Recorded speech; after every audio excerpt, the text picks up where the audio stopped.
Rolling resistance is the resistance that occurs when a round object such as a ball or tire rolls on a flat surface.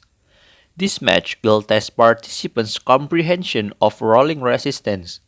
In this match, participants will be given two types of problems: basic concept and calculation problem and case study problem.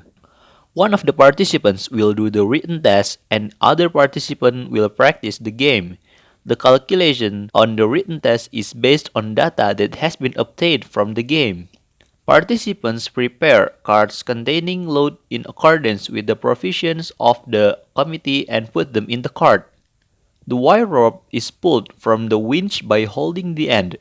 When the wire rope is pulled, the winch button must be pressed immediately to extend the wire rope. The cart is attached to a wire rope that has been connected to the winch. The wire rope is then tightened, then pulled automatically by the remote control.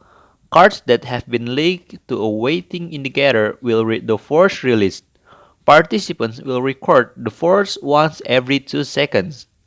After completion, the wire rope must be rolled back to the winch. Participants put the cart on the starting line again and add the load that has been determined, then do the running as before.